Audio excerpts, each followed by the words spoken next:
Good morning, or should I say good afternoon, for a very late edition of Morning Movie News. Because I was up very late last night doing my shot-by-shot breakdown of the new trailer, the first full trailer for Star Wars The Last Jedi. Disney, you're killing me!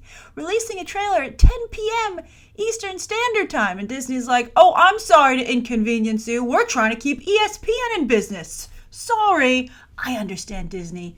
Do what you gotta do. And speaking of Disney, I'm sure they're glad they jettisoned Harvey Weinstein a long time ago, because they certainly with their family brand would not want to be anywhere near this story. The story that deservedly so will not die, because it just when you think it can't get any worse, it does. And coming out of the holiday weekend, it was Columbus Day here yesterday in the United States, Phase 2 has officially begun. Now, what I mean by that is you might recall that late last week, when rumors began to surface that these stories were going to break, that Harvey Weinstein was going to, this very damning allegations were going to be made against him, it was said that two publications were preparing articles, the New York Times and the New Yorker.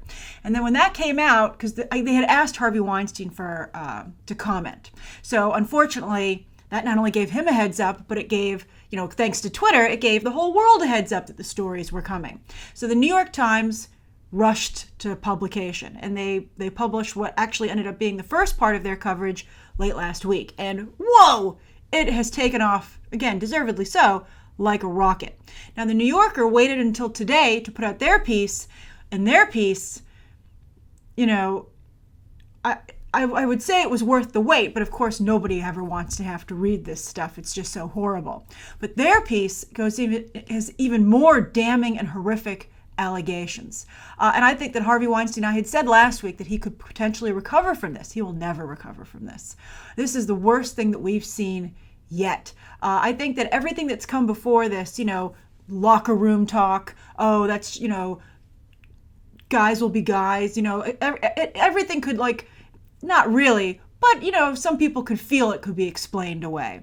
This is all full-on assault. I mean, I don't know. We've heard a couple of stories. Some of the allegations against the president, current President Trump, had some of this, shades of this. But these stories, it's just like the floodgates have opened. And the New Yorker has actual allegations of rape, but it's very tricky because the actress Asia Argento, who's actually, I believe, dating or married to Anthony Bourdain. Her father is a very famous Italian director, horror director. She went on to have a consensual relationship with him. She says because she was, I'll put links to all the articles that you might want to check out if you're curious down below.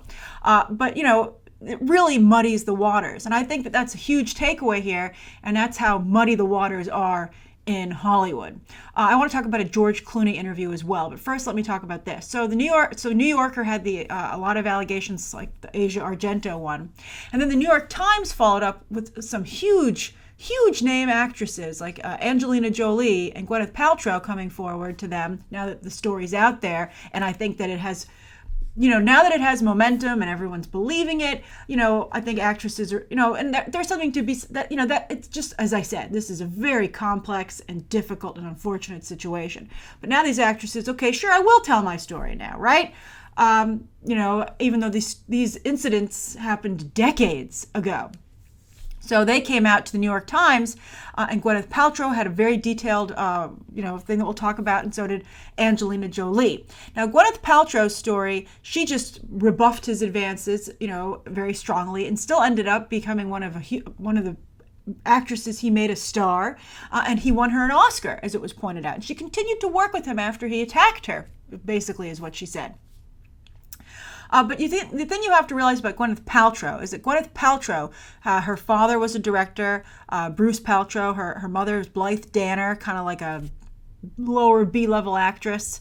And so they were very connected in the industry. For instance, Steven Spielberg, family friend, and was at the time that this incident happened with Harvey Weinstein. And she was already dating Brad Pitt, who, when she told about this, she says, and Brad Pitt's representatives confirmed this, which just, I think, speaking of Angelina Jolie, only strengthens that Brad Pitt is a stand-up guy, approached Harvey Weinstein at like an industry event and said, you better stay away from my girlfriend and never touch her again, which, then made Harvey Weinstein call up Gwyneth Paltrow and, threaten her. But she still kept her role. I think if she had been anyone else, she probably wouldn't have. And she did continue to work with him. him. Asia Argento did continue, the relationship did transition into a consensual relationship. And I think this, and they were asking someone, they said, oh, well, what about all the naked massages he asked for? This is when the story started to break. And the agent said, well, welcome to Hollywood.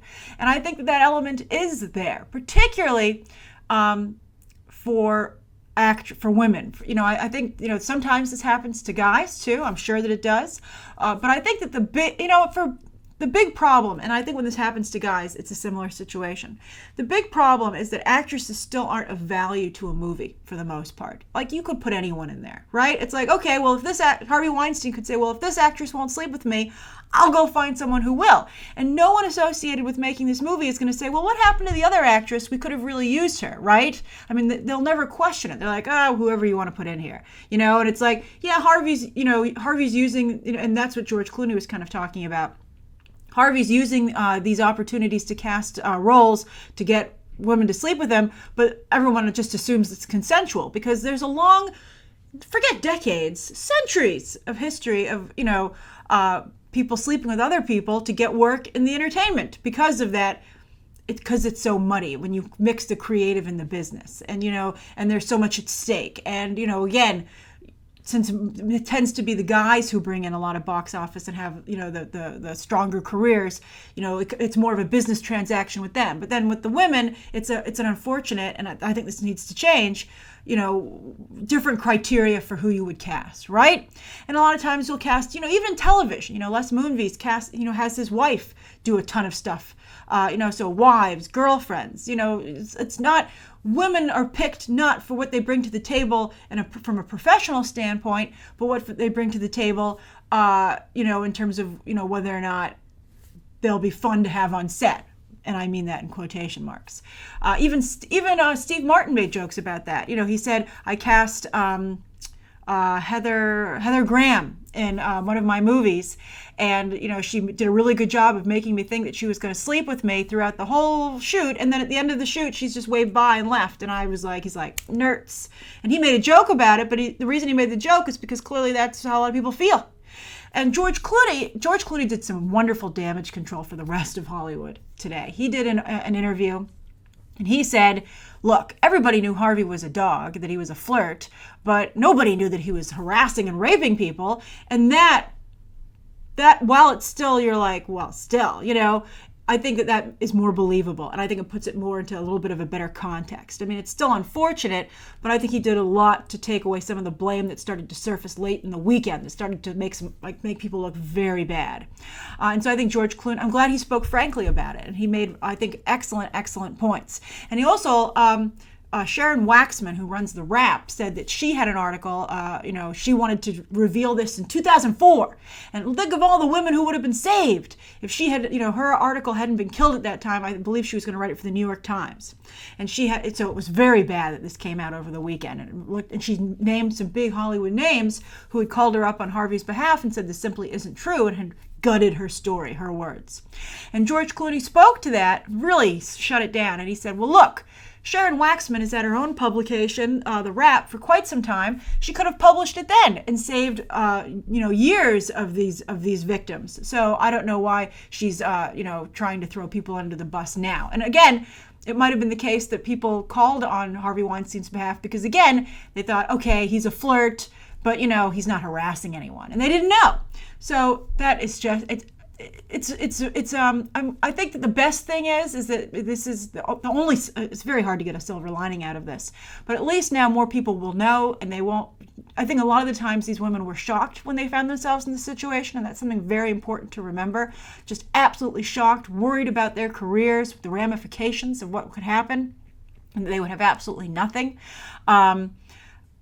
And, it's a very complicated discussion. But I think now, maybe now you won't have so many women be surprised. Although I'm sure a lot of people will be like, were they really surprised? Because this has been happening again for centuries. It's tough out there. It's really, really tough.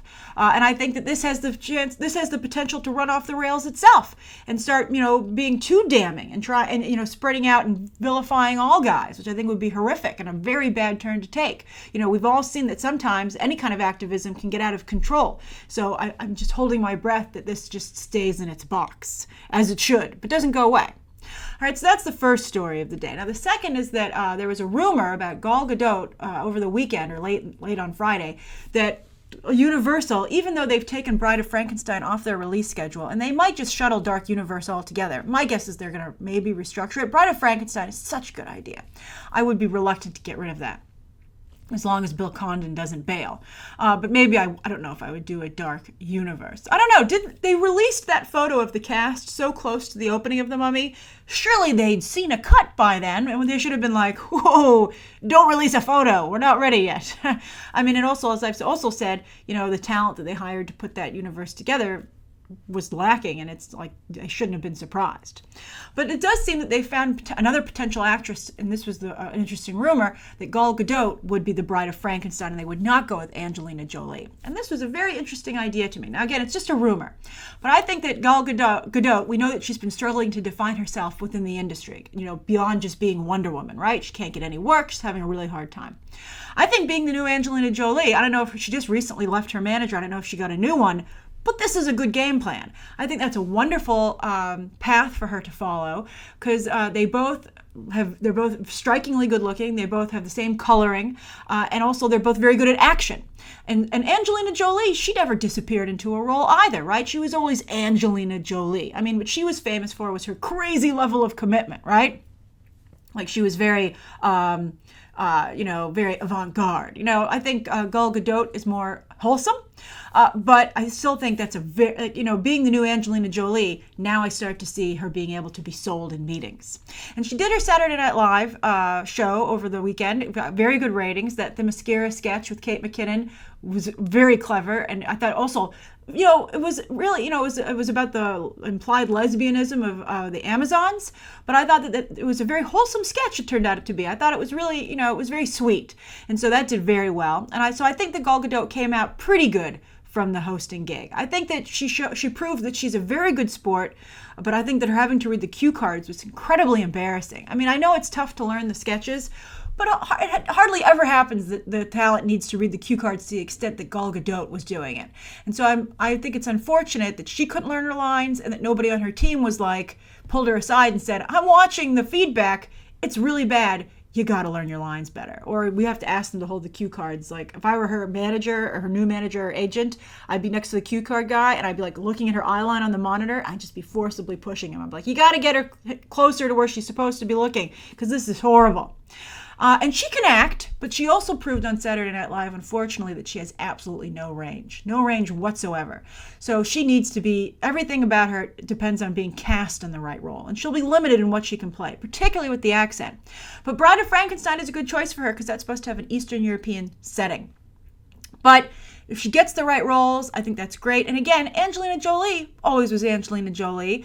And I recently talked to Brad Dourif about character acting in my Curse of Chucky interview, and he talked about the fact that Katharine Hepburn was like, I'm always Katharine Hepburn.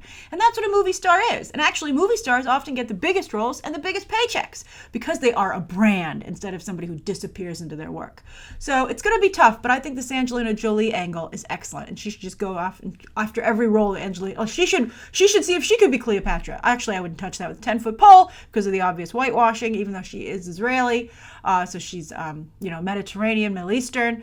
But still, I would definitely be going after. I think the Angelina Jolie thing is brilliant. Now, speaking of casting, Idris Elba, we just talked about him on Movie Math the other day yesterday. The holidays throwing me off with The Mountain Between Us and how that didn't do particularly well. And he's really suffered from the campaign to make him Bond.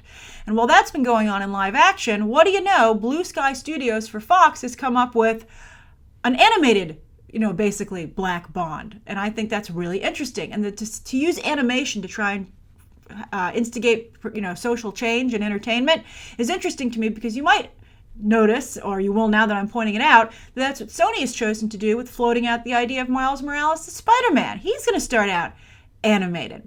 So this new agent, Lance Sterling, the world's most awesome spy, will be voiced by Will Smith, which I find fascinating for a reason we'll talk about in a moment. But speaking of Spider-Man, Tom Holland will voice Walter, who's basically Ben Whyshaw's Q, and Smith as Bond as they go on an adventure together. This sounds pretty good to me. But what's interesting to me is that Will Smith is a little bit infamous within the black community for not being particularly supportive of it. For instance, when he and Jada Pinkett Smith got so upset about Oscar So White because of the lack of awards nominations for his, concussion movie, NFL concussion movie. Everybody said, well, now you're upset, but we know you never supported the black community before. So the fact that he would be the one, Will Smith, to make so many strides for the black community, I think must be bittersweet, right? I mean, not only was he in Suicide Squad with a successful case of race bending, but he's also landed the role of the genie. Now he's the animated, but still he's going to be the Black Bond. I mean, that's fascinating to me, and I'm curious to how you guys feel about it. This movie will be called Spies in Disguise. And it's from Blue Sky, which I think does very good work. I got the chance to tour their Connecticut facility when they were getting ready to release the Blu-ray for Epic, which was actually a pretty solid movie. And so they're removed from the Hollywood system, and I don't know how that affects them potentially. Perhaps getting like good, really being tied in. Hollywood's very much a town of who you know, which is unfortunately something Harvey Weinstein, by the way, was able to use against a lot of women. But Blue Sky's a little out of the loop, but I think their work is quite good. So I have high hopes for this. Now, the viewer question of the day is from T.C. Orton. And so, squeaking from the UK, squeaky wheel, love it. Grace, you always mention that actors and actresses with an Oscar will work forever. My question is, why? Clearly, Jared's Oscar didn't help Blade Runner, Jennifer's didn't help Mother, and Matthew's didn't help The Dark Tower. Good thinking here, TC. It seems clear that the average moviegoer doesn't care about awards. So why does Hollywood? Great question. And then, he continues saying, I would love your insight into the prestige and power that the Oscar holds and why it plays a part in the movie industry. I've been watching your videos for about a year now and have found a love for film that I didn't know I needed. Cheerio! I live in Wales, so here are some dragons as emojis. Oh, that's so great, TC. I love it. Well, here's the thing. The Oscar winners aren't so much for the audience. They're for the media and for the critics. Because Hollywood, as we all know, as we've discussed a lot, they hate to take a risk. So the more proof that they can get their project is good, the better. So that's why they love an existing property. That's, it's a success. Oh, all these readers can't be wrong, right? That's why with an actor, they say, well, hey, this is an Academy Award-winning actor. Their performance can't be bad. You just don't get it. You're a Philistine. That's basically what they're going for. So they put, particularly with blockbusters. For a long time, if you won an Oscar, you would work forever in prestige pictures, Oscar bait films. That the Oscars, it's like once you get into the club, you never leave, right? You're once an Academy Award winning actor, you're forever in Academy Award nominated films because you're part of the hard sell. They're like, look how many Academy Award nominees or winners I have. You have to nominate my movie, and often that's the case. Although, as we discussed on Movie Math, the makeup of the voting board is changing, so who knows if that will continue to be the case, but it has been up to now. So with blockbusters, though, they're making so many big blockbusters these days, and they're getting killed on Rotten Tomatoes, the studios. They're like, oh my God, this is so horrible. So they're like, I know, if we stick a bunch of Oscar-winning actors in our movie, it'll be harder to criticize them. Not the case with Suicide Squad, but Blade Runner has a very high Rotten Tomatoes score. Even though a number of people, I was interested to see this, I had problems with it, but not to the extent that some of you did. Some of you had a Mother-type reaction to Blade Runner, calling it, you said, this is a pretentious piece of crap, right? That is how I started my Mother review. So I thought that was fascinating. But I think that critics, it's very difficult to criticize not for me. I said Jared Leto's performance was laughable. But a lot of people, they don't want to go out on that limb and say this Oscar-winning actor sucks. Unless someone like Matthew McConaughey, I think, undercut himself with his Lincoln commercials.